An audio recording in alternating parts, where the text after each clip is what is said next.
Hello everyone. As you can see, the picture is not only totally inked, but partially colored as well.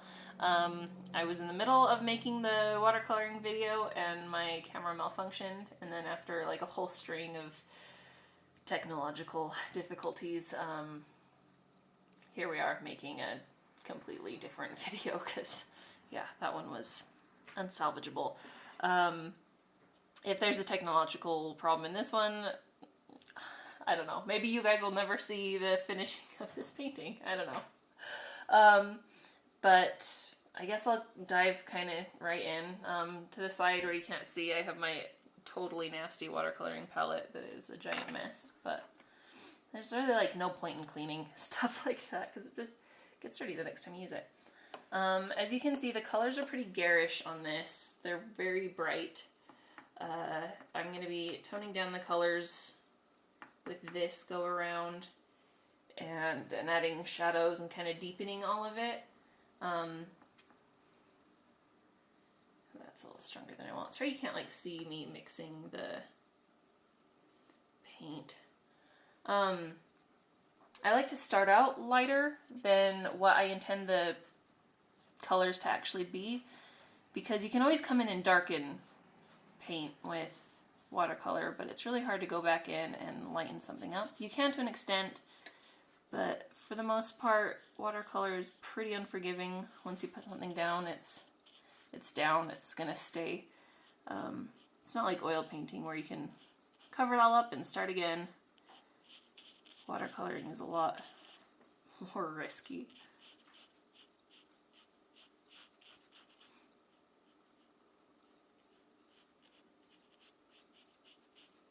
I was actually surprised taking art classes and stuff. I always thought oil painting was like the highest, most complicated, intense painting medium you could use.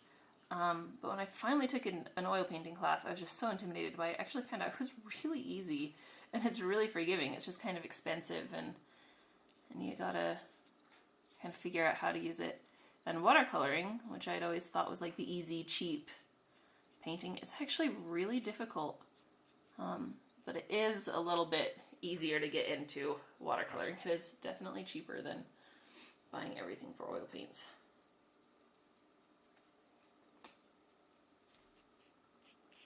So here I'm just making this a little bit more gold instead of that bright yellow that it was, because I wanted the colors to be a little bit richer.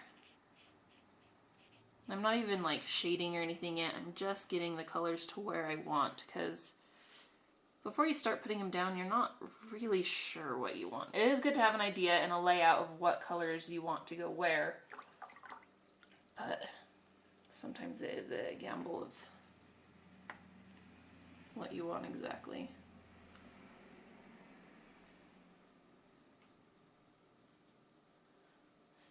And then on this one, some paintings I like to use really muted colors and have it be very subtle. This one I wanted really bold, rich colors because I went to India a few years ago and that's what stuck out, is every color was just absolutely incredible. They were so bright and so beautiful, so I wanted really rich colors in this painting.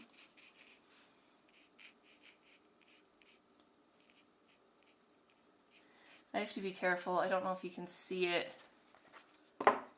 right there. I guess some of the water has touched from that yellow I just painted that is still wet. Now it's bleeding into the blue a little bit. That's totally fine for the yellow to bleed into the blue because I can cover it up pretty easy. If the blue had bled into the yellow, it'd be in a lot more trouble. So you have to be aware of that. It's usually a good idea to let one dry that you're painting right next to like this before painting kind of this border color. Because it is an inked picture and it's kind of sectioned off in these nice sections with this kind of black line dividing them, I can kind of get away with painting right next to each other, but it still will bleed through sometimes, which is a pain. This blue that I'm using right now is a phthalo blue, and it's super intense. It's It's bleeding more of the yellow into right there. That'll be great. It's a super intense color that lots of, I think, watercolor painters don't use because I really like, if you overdo it, it can easily ruin your painting if you use it too much. But I absolutely love it. I think it is just the prettiest color.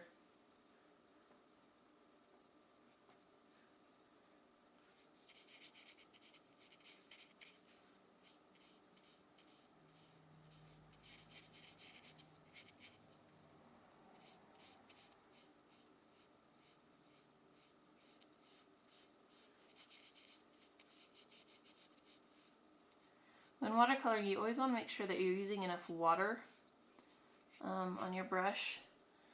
And see, this area is kind of drying out too much and I'm kind of leaving these marks, which is bad, but if I'm going to be leaving marks, I should at least do it in the direction of these pleats. And like these areas that the yellow is coming in, I really want to go in and put more blue on top, but I'm afraid that this area is too dry, and if I come in with a wetter brush and wetter paint, it'll leave those kind of blossoms or cauliflower shapes that sometimes look awesome in a painting. In this one I don't want them though, because I do want this to be kind of more solid color. And the techniques I'm using in this painting are going to be super different than if I was doing a landscape or something purely watercolor without inked lines on it at all. This is definitely more illustrative. It's more, I'm treating it almost as if it was digital art, just trying to make it very kind of flat colors, bright, intense, whereas watercolor is usually best known for being more subdued, more flowy, more light. And so I am using definitely some different techniques and doing things that I would not do otherwise.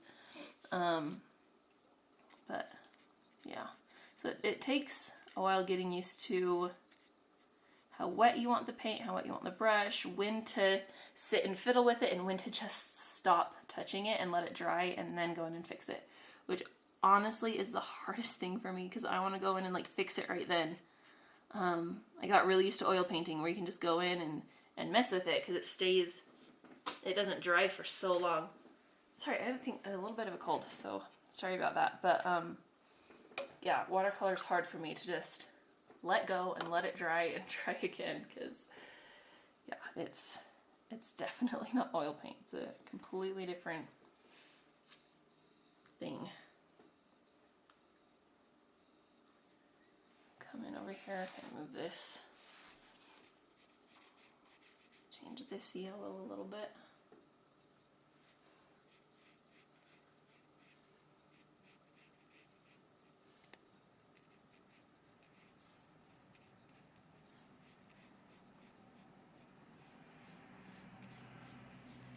And for probably this entire painting, I'm going to be using this brush. I have a smaller round brush right here for little details, but this one comes to a pretty fine point that can kind of get in there. Sometimes it does get a little bit big, but honestly, in most of my watercolors, I use this brush and not much else. So if you're starting out in watercoloring and you're overwhelmed by the number of brushes there are, I would suggest getting something like this, kind of a large or medium-sized round.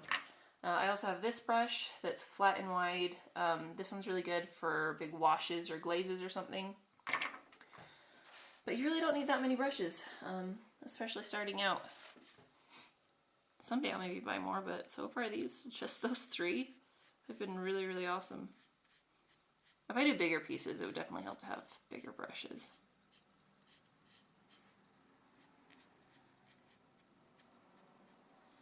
I did one big watercolor a few weeks ago that I put up on Patreon, if you guys want to go check it out. That was the biggest watercolor I've ever done. It was like 17 by 27, and because I'm used to like doing kind of small controlled things with watercolor, but I literally used these 3 brushes for that whole thing, and it was really hard.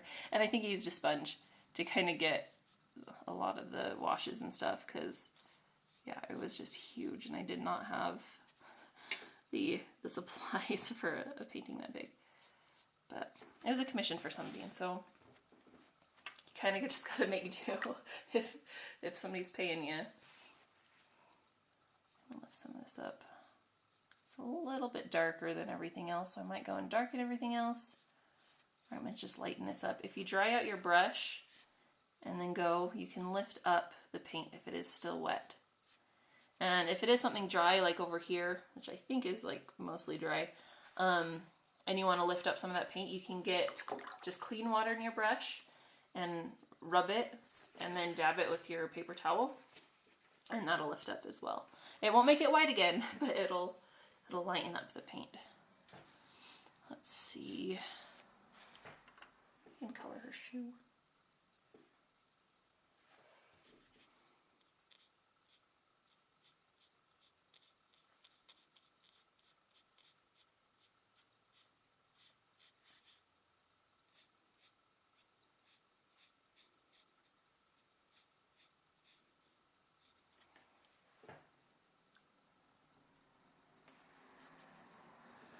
So at this point, I still really haven't done any shading at all. I've been just deepening the colors that I had before to get it more how I want it, and then I can kind of start shading it.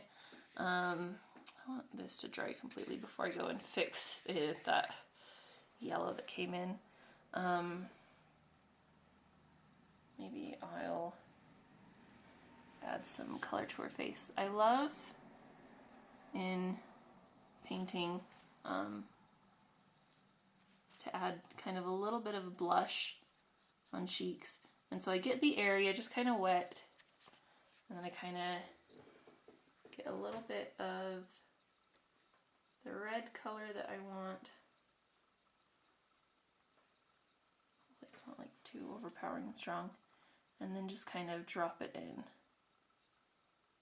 And that way it spreads and it looks a little bit more natural than if I just put in this like round dot of red color. And then I can kind of go in and clean up the edges a little bit if I want.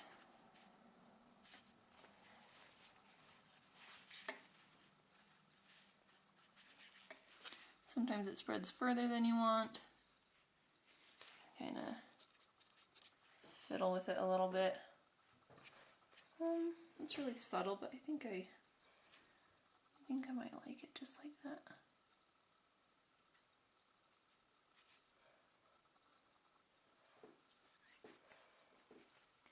It's kind of a pain after painting all this yellow and blue. My water's a little bit green, which is, you do not want green on a face ever. So that's kind of being a pain, but I think that's about what I want. And then I think I want a little bit more red. See, I'm doing these teeny tiny little details, and I'm still using this kind of clunky brush. I could definitely be using a different brush right now, but I'm lazy, I guess. I don't know.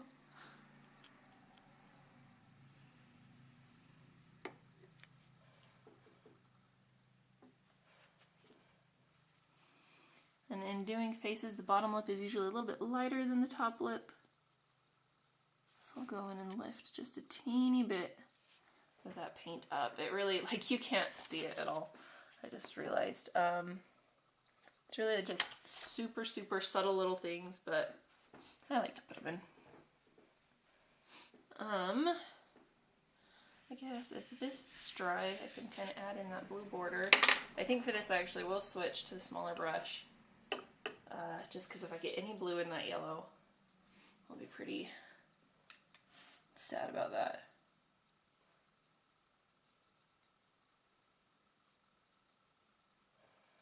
Let's see.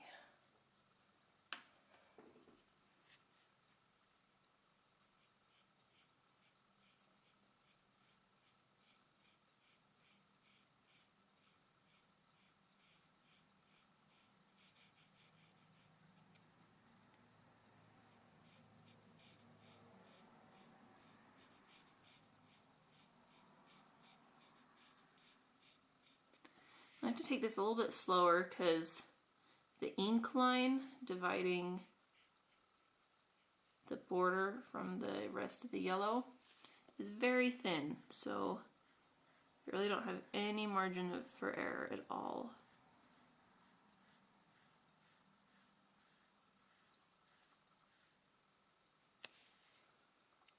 I'm like resting my hand on this, but it's still kind of wet. That's usually not a good idea.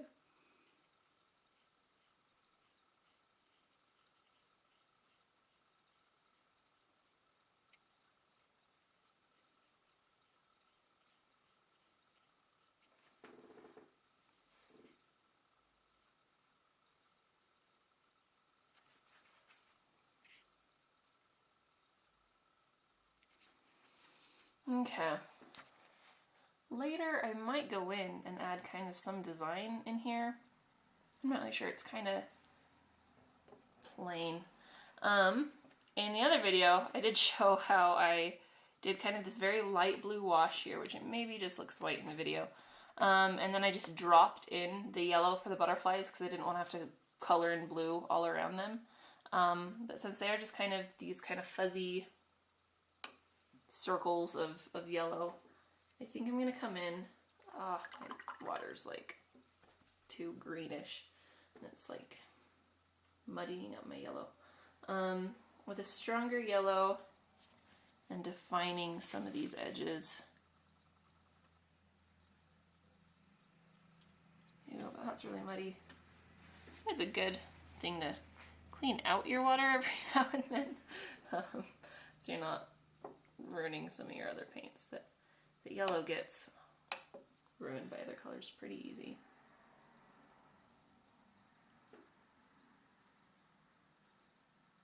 Okay, this should hopefully be a little bit better.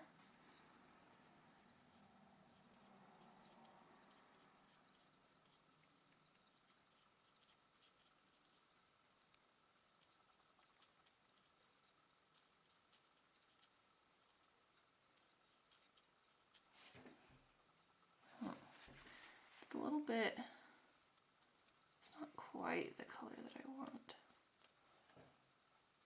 It's a little bit too flat, maybe?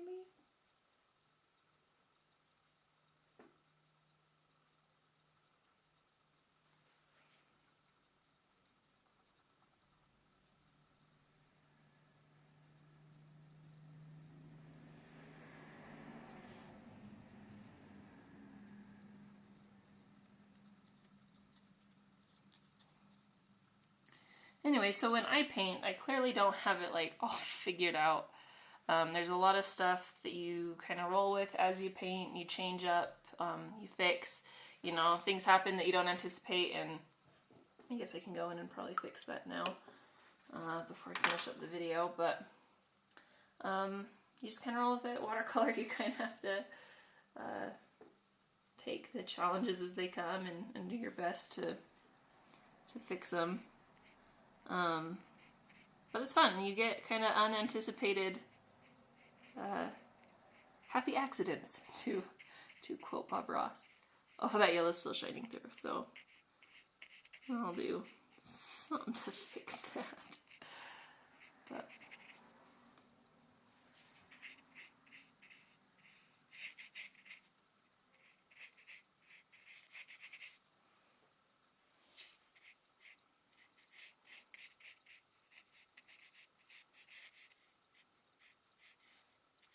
and then now, since I've darkened up this area, I need to come in and darken up that and make everything match. But hopefully that gave you kind of an idea of how I go about this and kind of the constant changes that happen as you're trying to figure it out and get it the way you want it. And it's a lot of fun when you get the hang of it, and even when you don't, you know, it's always a learning experience at least. But thank you so much for watching. If you want to see the finished picture, I'll be posting that up on Patreon. So the link will be in the description to go check that out if you want. And thank you guys so much for watching.